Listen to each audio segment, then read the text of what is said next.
अरबाज, अम्मी की बातों के लिए मैं आपसे माफी मांगती हूँ। तुम्हें माफी मांगने की जरूरत नहीं है सोनिया।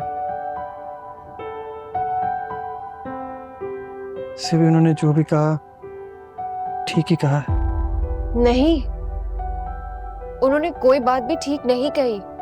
उनको अपनी बेटी और दामाद का साथ देना चाहिए था, ना कि गैर लोगों का। देखो सोनिया, इस वक्त हालात हमारे साथ नहीं है।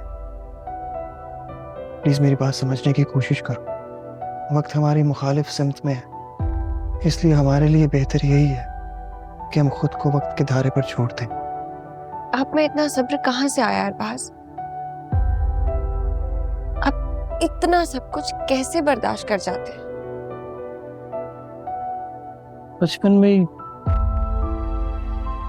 यतीम और मस्कीन बच्चों में एक मैच्योरिटी आ जाती है सोनिया। मैच्योरिटी उनसे उनका बचपन तो छीन लेती है, लेकिन बहुत कुछ सिखाती है। पता है सबसे पहले क्या सिखाती है? सब्र।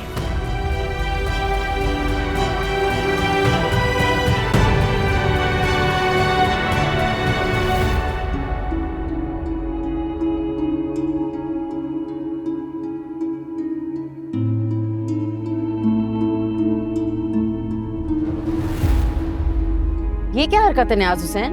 और जो हरकत तुम करने जा रही हो उसके बारे में तुम्हारा क्या ख्याल है? क्या किया मैंने? मुराद को कॉल मिला रही हूँ, फोन ही नहीं लग रहा उसका। बहुत अच्छा हुआ उसका नंबर नहीं मिल रहा, वरना तुम तो उसके भी खुशियों भरे लम्हात खा जाओ। क्या बातें कर रहे हो नियाज हुसैन? भला मैं क्यों खाने लगी अपने बच्चे की खुशियाँ? तुम उसे सोनी और अरबाज के बारे में नहीं बताने वाली थी? ये सोचे समझे बगैर कि परदेश में वो कितना परेशान हो जाएगा और हो सकता है अपना ट्रिप कैंसिल करके जल्दी वापस आ जाए। पागल नहीं हूँ मैं, और ना ही तुम्हारी तरह जज्बाती। तो फिर क्यों फोन मिला रही थी उसे? जरा मुझे भी तो पता चले। क्यों क्यों बताऊं तुम्हें मैं?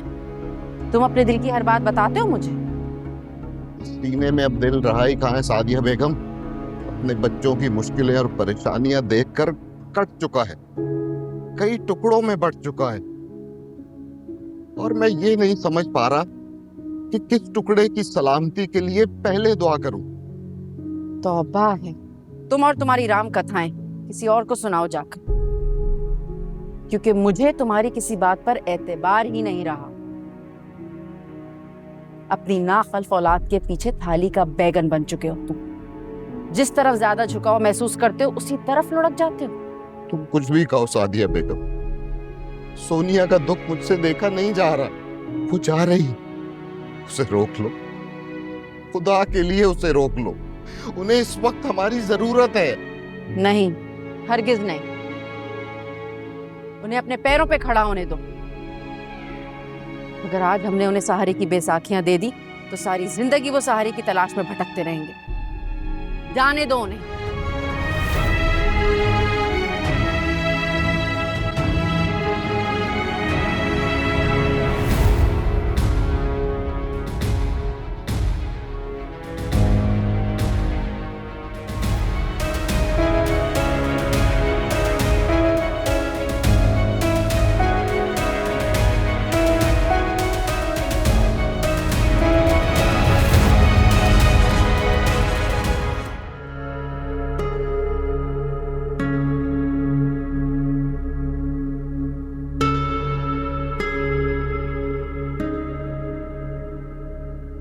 तानिया, मेरे कपड़े निकाल दिए तुमने?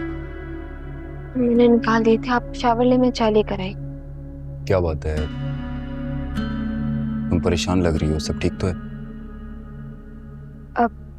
नहीं नहीं, सब ठीक है। झूठ बोल रही हो मुझसे? नहीं तो मैं आपसे झूठ क्यों बोलूंगी? क्योंकि तुम्हारे चेहरे पे साफ साफ लिखा है कि तुम परेशान हो। क्योंकि परेशान छोटा लफ्ज है, तुम्हारा चेहरा बता रहा है कि तुम डिस्टर्ब हो, मेंटली डिस्टर्ब। और तुम कह रही हो तुम ठीक हो, तो झूठ बोल रही हो ना तुम मुझसे।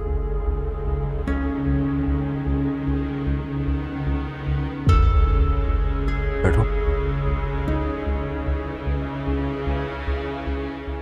अब सच बताओगी या ये समझ लूं कि तुम मुझे अपना ही नहीं समझती, इसलिए अपने दिल की बातें छुपाती हो मुझसे?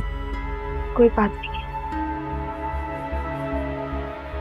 आपको पता है मैं आपसे कुछ भी नहीं छुपाती हूँ, ना कुछ छुपा सकती हूँ।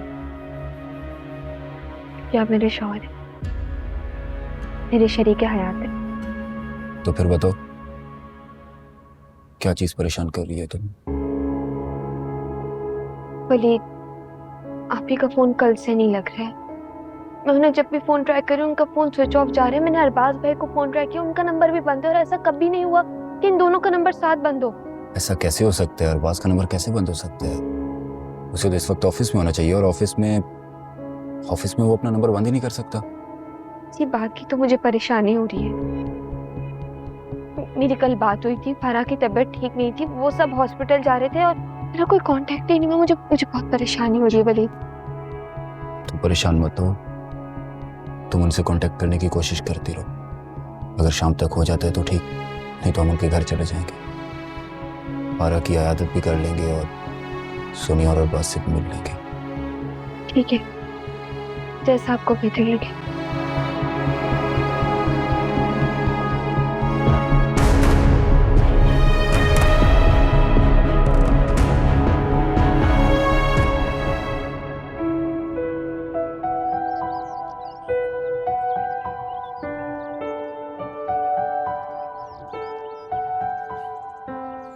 अब हम कहाँ जाएंगे अरबाज? हमारा तो कोई ठिकाना नहीं है। अम्मा ने कहा था ना, अल्लाह की जमीन बहुत बड़ी है। वैसे भी ये शहर बहुत वसी है, कहीं ना कहीं तो सर छुपाने की जगह मिल ही जाएगी हमें।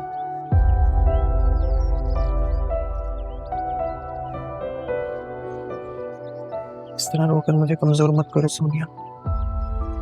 देखो तुम मेरी ताकत हो, तुम्हें मेरी ताकत बनना होगा। मैं रोना नहीं चाहती अरबाज, पर ये कमबख्त आंसू बिन बुलाए मेहमान की तरह खुद ही आ जाते हैं। मैं क्या करूं? सब्र करो सोनिया, मेरी तरह इन्हें आंखों में छुपाओ। हमें इन्हें बहने नहीं देना, तो जब ये बहते हैं ना तो लोग हमें कमजोर समझते हैं। हमें अपनी कमजोरी किसी के हाथ में नहीं देनी, समझ गई हो ना?